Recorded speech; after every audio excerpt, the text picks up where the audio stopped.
But we begin with that bombshell in the wake of the Larry Nassar sex abuse scandal. The top leadership figures at USA Gymnastics are stepping down. The chairman, vice chairman, treasurer of the board have all submitted their resignations effective immediately.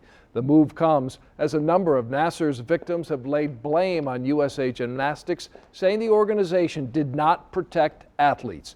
The U.S. Olympic Committee CEO releasing a statement supporting the decision, saying that new leadership is needed because, quote, the Olympic family failed these athletes and must continue to take every step necessary to ensure this never happens again.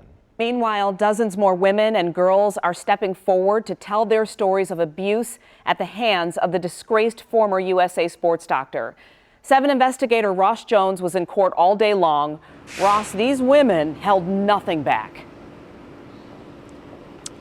Glenda, survivors of Larry Nassar's abuse have described the trauma they endured, how they had to sit there in silence and take the pain. Well, today, for the 5th day in a row, it was Larry Nassar's turn to sit there silently and to hurt. For the first time in 21 years, I saw my father cry. He held me so tight in the doorway behind me and told me he's so sorry he didn't protect me. None of the parents of these women are at fault. It's Larry Nassar's fault. Their words were as strong as they were. A parade of women and girls continuing their defiant march in Judge Rose Marie Aquilina's courtroom. This, the 5th day of victim impact statements. You molested a little girl who had just lost her father. You knew my personal life all too well, and I can't help but believe you used my father's death as yet another opportunity to manipulate the trust I put in you. But I find more peace in knowing that one day you are going to die, and when you do, your pain will not subside. When you die, you're going to hell. They did not flinch, not one of them, despite being in a room filled with strangers and cameras and the demon that has haunted their young lives. Look what this has become.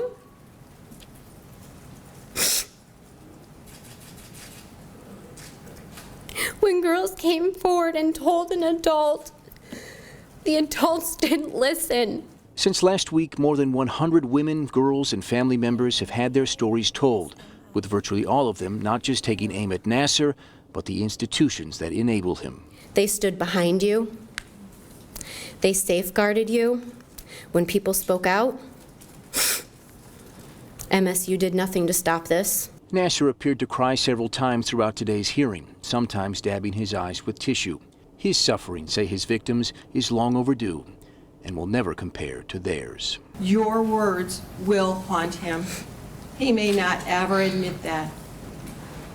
But I think there's going to be a reel of all of your collective words in his cell, because I doubt he'll have many visitors except the nightmares that you all bring him. Release your nightmares. And after 5 days of victim impact statements, we are still not done. There will be more read tomorrow. And if we finish then, Larry Nassar will be sentenced. He is facing up to life in prison. We're in Lansing tonight. I'm Ross Jones, 7 Action News. Ross, thank you. Another powerful day in the courtroom.